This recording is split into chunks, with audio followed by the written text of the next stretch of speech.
بسم اللہ الرحمن الرحیم. زندگی کے لیے عذاب جان بنتا ہے کہ نہیں بنتا؟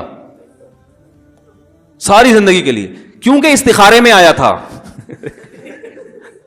مکھنچو کے حوالے کر دیا. بہت ہلکا لفظ ہے مکھنچو, بہت ہلکا لفظ. تو وہ کس کے حوالے کر دی؟ مکھنچو, کیونکہ استخارے میں ہاں آیا تھا. او بھائی یہ کون سا استخارہ ہے؟ خود محمد صلی اللہ علیہ وسلم نے کس نے استخارے نکالے اپنی شادیوں میں؟ کہاں سے نکالا آپ لوگوں نے استخارہ؟ بھائی استخارہ تو دعا ہے, اللہ بہتر ہے تو مقدر کر دے, بہتر نہیں ہے تو میرے دماغ کو یہاں سے ہٹا دے. کرنا تو وہی ہے جو کھوپڑی میں آ رہا ہے. جب ایک رشتہ پسند آ گیا اس کا مطلب کھوپڑی میں آ گیا نا. استخارے کے بعد کچھ بھی نہیں ہوگا, بس اللہ کی مدد شامل حال ہو جائے گی.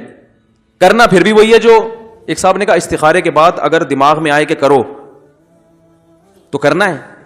میں نے کہا استخارے سے پہلے بھی اگر دماغ میں آئے کہ کرو تو کرنا ہے, استخارے کے بعد بھی دماغ میں آئے کرو تو کرنا ہے. کیونکہ اس سے بڑا دنیا میں بیوقوف کوئی ہے نہیں جس کے دماغ میں آ رہا ہو کرو اور پھر بھی نہیں کر رہا ہو. دماغ جو اللہ نے رکھا ہے وہ آرڈر دینے کے لیے. دماغ کام کرتا نہیں ہے, کرتے ہاتھ پاؤں ہیں. زبان کام کرتی ہے, ہاتھ پاؤں. دماغ صرف سمجھاتا ہے کہ کرو یا نہیں کرو, بس یہ. تو استخارے سے کیا ہوگا کہ اللہ کی مدد شامل حال ہو جائے گی, اور کچھ نہیں ہے. نکال کے استخارے نکال کے بیڑے غرق کر دیے. تو اسلام تو کہہ رہے بھائی من خطب الیکم اذا خطب الیکم من ترضون دینہ وخلقہ فزوجوا. اچھا رشتہ آئے کر لو نکاح. یہ نہیں کہا کہ استخارہ نکالو, کیونکہ گراؤنڈ ریئلٹی کیا کہہ رہی بھائی اچھے کا انکار نہیں کرنا چاہیے, اور اگر اچھا نہیں ہے تو نہیں کرو.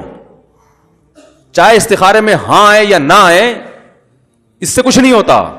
اچھا رشتہ نہیں ہے اور استخارے میں ہاں آ رہا ہے, نہیں کرو. اچھا رشتہ ہے استخارے میں 100 دفعہ نہ آئے پھر بھی کرو. وہاں پہ سمجھ میں آ رہی ہے بات؟ کیونکہ استخارہ نبی کے کہنے پہ کر رہے ہو, تو نبی نے یہ بھی تو کہا کہ اچھے رشتے کا انکار مت کرو. نبی نے یہ تھوڑی کہا کہ اچھا رشتہ ہے تو استخارہ کر کے, استخارے میں نہ آئے تو نہ کرو. تو یہ آدھا دین فالو کر رہے ہیں نا کہ نہیں کر رہے؟ کاروبار کے معاملات میں استخاروں کی بھینٹ چڑھاتے ہیں کاروبار کو. سردیوں میں استخارہ میں نکلا کہ برف کا کاروبار کرو. حقیقت ہے. دسمبر میں ان کے استخارے میں آ رہا ہے کہ ساری دنیا مشورے دے رہی ہے بھائی کوئلے کا کر لے, تھوڑا سا لوگ ہاتھ تاپ لیں گے اس پہ. برف کا تو سردیوں میں سمجھ میں نہیں آ رہا, لیکن چونکہ استخارے میں آیا ہے, استخارے میں وائٹ کلر آ رہا تھا تو وائٹ میں اشارہ تھا کہ برف. پھر کاروبار میں نقصان ہو رہا ہے تو کہہ رہے ہیں یار میں نے استخارہ بھی نکال لیے, اتنی محنت کی ہے میں نے صبح شام, لیکن میرے کاروبار کا بیڑا غرق ہو گیا. پتہ نہیں اللہ چاہتا کیا ہے. یہ تو میں ایک مثال دے رہا ہوں برف کی, لیکن ہو ایسا ہی رہا ہے. او بھائی پہلے 6 دودھ کی دکانیں کھلی ہوئی ہیں, تو 7ویں کیوں کھول رہا ہے یہاں پہ؟ کہاں سے چلے گا تیرا کاروبار؟ وہ کام کرو جو دنیا نہیں کر رہی نا, وہ کام کرو جو دنیا نہیں کر رہی. ہر آدمی اوبر چلا رہا ہے کہ نہیں؟ ابھی ایک طوفان آیا تھا, ہر آدمی اوبر چلا رہا ہے.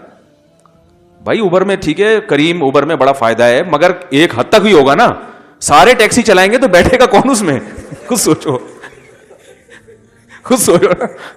سارے ٹیکسی لے کے نکل گئے تو بیٹھے گا کون؟ ابھی کچھ دن پہلے ایک صاحب ملے, وہ کوئی چلا رہے تھے پتہ نہیں اوبر یا کریم, کہہ رہے یار کاروبار فائدہ ہی نہیں ہو رہا یار, پتہ نہیں استخارہ بھی نکال لیا, یہ بھی کر لیا یار, وہ بات ہی نہیں رہی. میں نے کہا ہر آدمی ٹیکسی چلائے گا تو پھر وہ بات تھوڑی رہے گی.